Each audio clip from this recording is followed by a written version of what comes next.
Identity theft. It's on the rise. Your driver's license, your social security number. Identity theft is even affecting your health.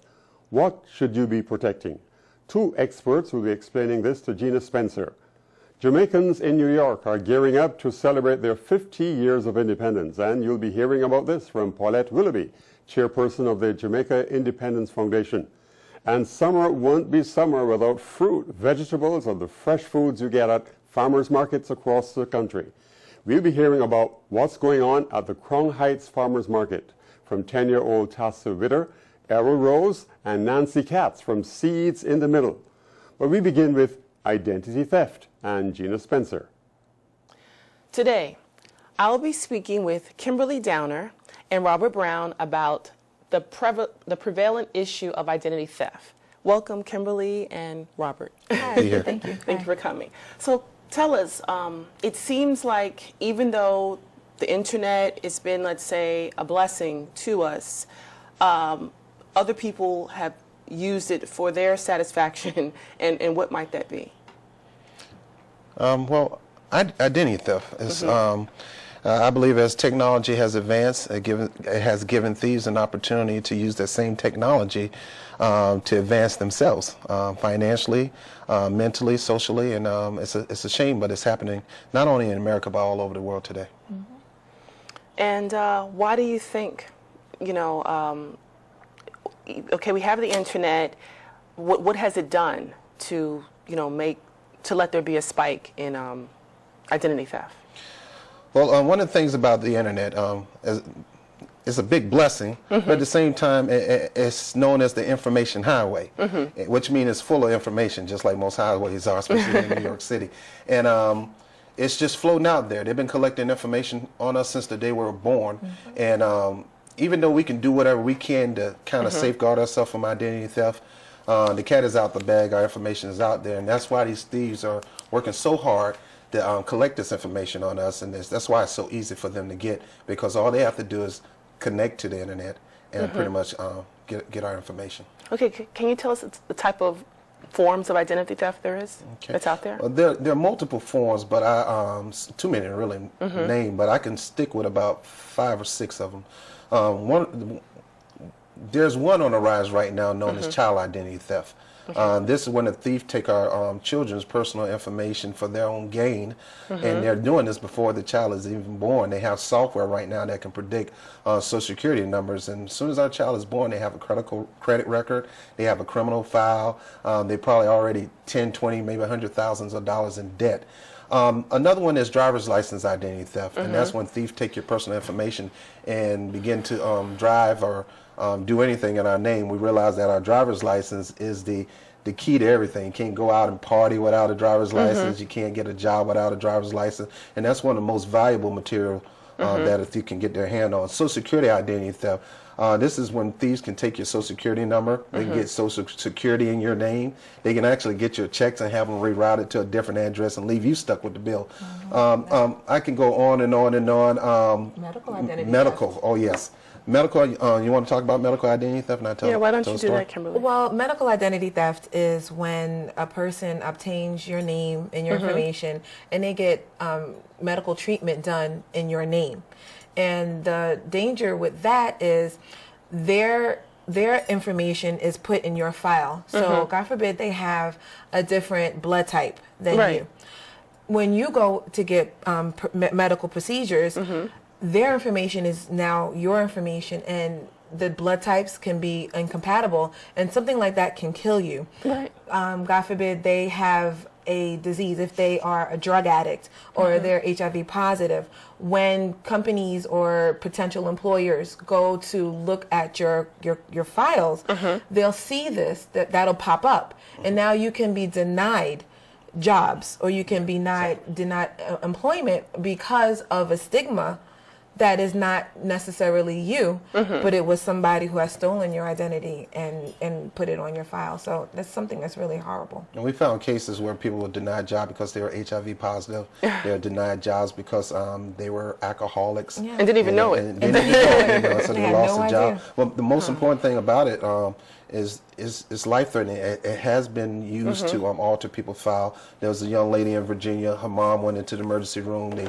was getting ready to give her insulin, and they stopped the doctor and said, "My mom is not a diabetic," but according to the record, she was a diabetic. If they would have gave her the insulin, that would have been it for her. Yeah. So, Okay, now I've been hearing about synthetic identity theft. What is that exactly? synthetic identity theft is when they take all the forms of identity theft and create one whole identity. They'll take maybe your driver's license, her social security number, my medical file, or my birth certificate, and create a whole new identity. And as soon as you think you can unravel one, it comes back together. It's almost like a creepy sci-fi movie. As soon as you cut the head off, another head grows. That's what synthetic identity theft is like. Wow, I didn't know that. Yeah, it's kind of scary. Now, what is it? I believe that we were talking earlier, and you mentioned that, with children, again, identity theft of children, that maybe it's a good idea for parents to check their child's Credit files. credit files. I mean, you're thinking, well, I just had this child last year or 2 years ago. Why should I, do a background check on my child? Because there is identity theft. And why don't you tell us a little bit more about that? Okay. Well, identity theft in children, your social security number is... They're given it at a younger age now. Yeah, they're as a giving it child. at birth. Wow. My children have it, as soon as they're born, they get their birth certificate and they get their social security number at birth. Your social security number is a code. The numbers stand for certain things, and any code can be cracked. And basically that's what these thieves are doing. They're cracking these codes. They're coming up with a number and they're utilizing it. And lo and behold, a couple of years later, somebody is born and that number is assigned to that child.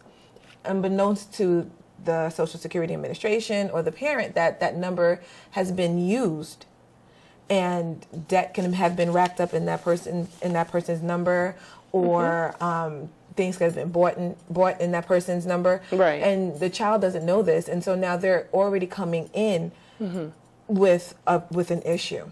Okay. Now, I mean, that's like for people on the outside, they're concerned about their child. But I also know, unfortunately, there are parents who, decide that they'd like to open up an account in their child's name. Yes, unfortunately, a parent can have cable or a phone, and they are not responsible with their bill, and then that utility gets cut off. Then they go, well, I'll just put it in my child's name.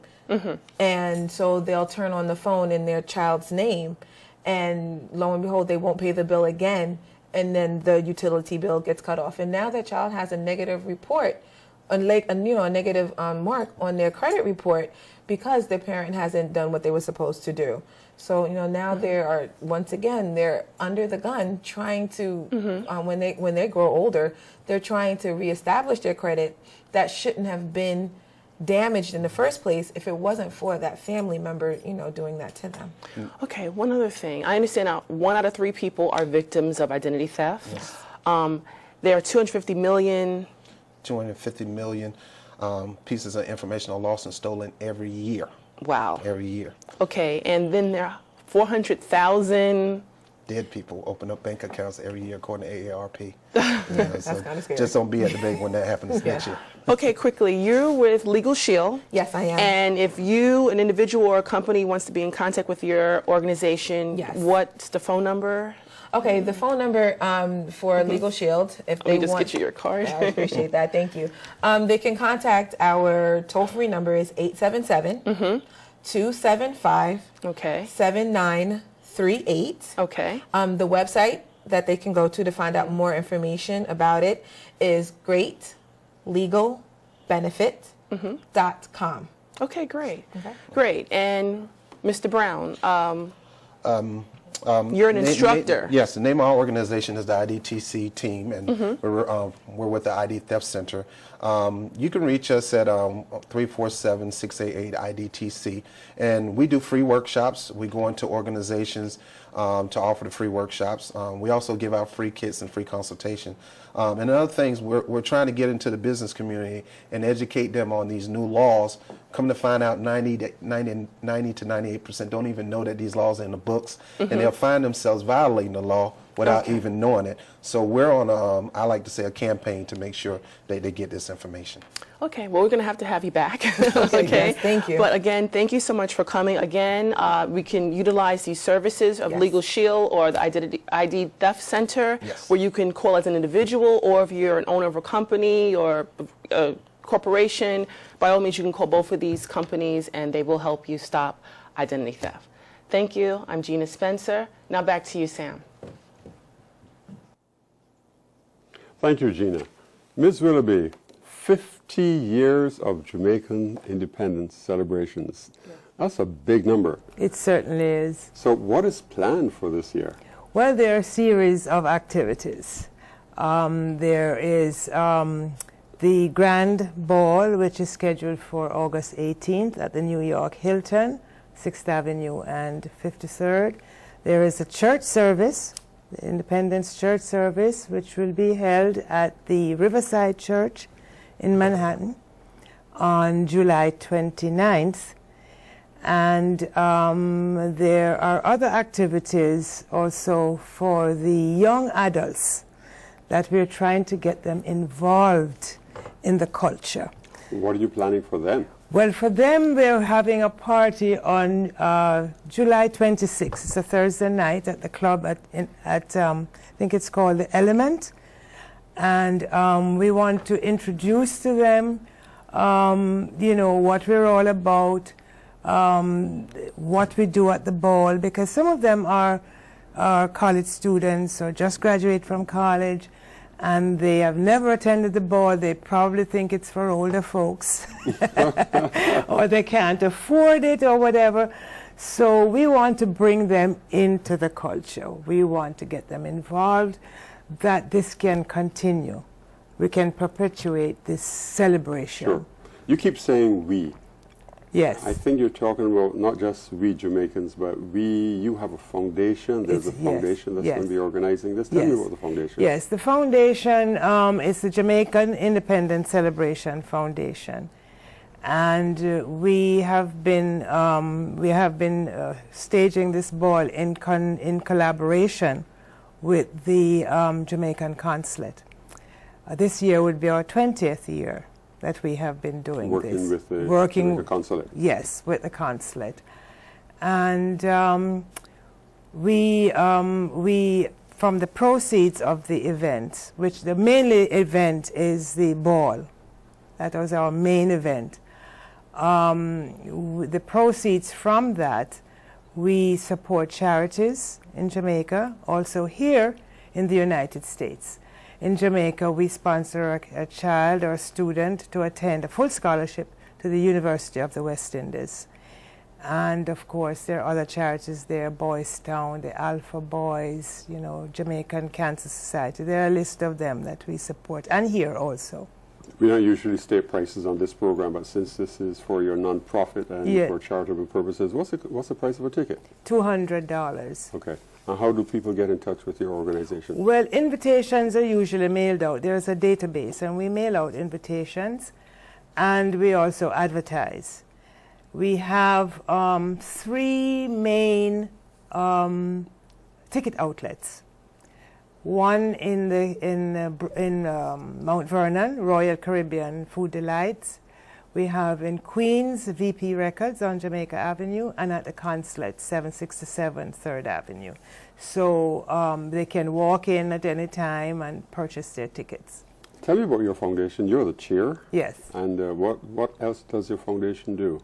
Well, mainly it's the independence celebration, to bring our nationals together to celebrate this independence. How long have you been chair? Chair for maybe 5 years and co-chair for the other 15 years. You've been with the foundation for a long time. The beginning, yes. Usually there are people who come in from Jamaica. Yes. Are there people coming in this time for Oh, these absolutely. events? Our special guest will be the Prime Minister, Most Honorable Portia Simpson Miller. Yes. But we have had ministers of government, we have had media individuals. It's interesting. Any big entertainment names coming in? Well, the band is Fab Five. Okay. Okay. And we're still working on the entertainment. The entertainment committee wants to keep that a little surprise. Maybe in another week or so, we will really get it out there. Yes. You know, But yes. Fab Five is Fab still a Five big is the name. number one Is band. the number one yes, band. yes, that's for sure. Okay. How can people become members or contribute to your foundation? Upon recommendation, we get recommendation maybe from from organizations or from community leaders. They will recommend an individual, and we get the background of this individual, a bio or something, and then Sure. we look at it and we see where this person can fit in, because we have professionals and people that they have specific areas of strength, whether it's media, journal, Sure, you know, yes. entertainment, and so forth. So this year is it, and this it is a big it. It 50 years. 50 years. And the ball is going to be again when? It is on August 18th Yes. at the New York Hilton. Okay. Congratulations. I'm sure you're looking forward to a very successful ball. Yes. And great celebrations for the 50th. Definitely. Thank you, Paulette Willoughby, Yes. who is the chair of the Foundation for the Jamaica Independence 50th anniversary celebrations. That's it. Thank you for being on Brooklyn 45. Thank you for having me. And now to you, Gina. Thanks, Sam. Today I have here with me Nancy Katz, who's the executive director of Seeds in the Middle, which is the founder of the Crown Heights Farmers Market. I also have Tasha Witter and Mr. Errol Rose. Nancy, why don't you tell us a little bit more about your organization and the Crown Heights Farmers Market? Seeds in the Middle was named by fourth graders in Crown Heights, and it's a pilot, an innovative pilot we want to create schools that are empowered, where the students and the teachers are empowered to create a healthy environment. And the schools there are in Central Brooklyn, which is one of the centers of the obesity epidemic, and therefore it's very important for those children and their schools and their communities to have access to health, fresh food and fitness, and the elements you need to be healthy. At PS 221, our pilot school, where Tasia is going into 5th grade, we grow food indoor and outdoors. We have a Hip to Be Healthy market that Tasia is an ambassador of, where they sell healthy snacks for less than the cost of junk food at the bodega. We bring chefs in, and they do chef nights where the children cook for their parents, and they prove that they can make a healthy meal for less than the cost of a fast food combo meal. Okay. And then we do soccer and other things. The market came out of our movement for the schools because we realized that you can't ask children to be healthy if they don't have access to fresh produce, and therefore we opened the Crown Heights Farmers Market to create access in the community to fresh produce. Okay, and how long has it been in existence? We opened for 8 weeks in September 15th, and we closed at Thanksgiving last fall, and we reopened this spring on June 7th. Okay, and where is the farmers market The located? farmers market is at Albany and Lefferts Avenues, Hamilton Metz Park, every Thursday from noon to 7 p.m. Okay, rain. Rain or shine, we're Okay. out there. The farmer, we have 2 farmers right now. We hope to expand. We have Roy Hillebrand of Iona Hill Farm, who travels 2.5 hours from northern New Jersey, and we have Roderick Brown, Jamaican farmer Roderick Brown with his Cataloo. So let me ask you, so the gentleman from New Jersey, he brings his produce, and then in turn the Crown Heights Farmers Market sells it. No, the farmer, to create a farmer's market, you have to have at least 2 farmers who come with produce. They have to sell, all the produce must be at least 50% grown in their field, on their Okay. premises. So the challenge in Crown Heights was that who was going to come to Crown Heights? And our original idea was that we would create a farm stand where people would go pick up the food, the farm from another farmer's market and bring it out. But the idea, you can't have a farmer's market unless the farmers physically come to an area and sell, and you have to have 2, which we did. We met the quota. Okay, you know? okay. Well, let me just quickly speak to Miss Tasha Witter. So you're going into 5th grade, and so far, okay, we've learned that you're the ambassador. Is this for your grade or for your school? It's really from my school. Okay, for your school. And I understand that Ms. Katz was saying that there's chef's night. Were you learning how to cook? Yes. So what did you learn? Well, we learned how to cook like different meals that we wouldn't normally cook. Like we had chicken that, well, you wouldn't even think of what you would normally cook. Really, like how did you all make it? We kind of used blueberries and let's see, we had some things that we picked from our garden. Mint. Yeah. And we kind of like created a fancy meal that our parents enjoyed. Wow, so now you're cooking for your parents? Yeah. How are they liking that? Well, they really liked it to see kids come out and cook for their parents. Oh, that's great. That's great. And Mr. Rose, you're the athletic coordinator of Seeds in the Middle. Right. Can you tell us exactly what you do and why you decided to get involved with this farmers market? I got involved with the farmers market after meeting Nancy and seeing what she was doing, you know, especially with the schools. I think for these kids to stay healthy, you need somebody like Nancy who goes to Seed in the Middle, that goes in there and bring all these programs to the kids, teach them how to prepare a healthy meal. And being healthy means that you got to come out, you got to run, you know, and that's how soccer becomes a part. It's been integrated into the whole thing, you know. We talked about Soccer for Harmony. Yeah, what is that exactly, Soccer for Harmony? Soccer for Harmony comes around because, as we know, with the field over there, the guys used to just play wildly like that. And from time to time, it's hard for you to get a chance to play anything. And so we decided that we're going to have Soccer for Harmony.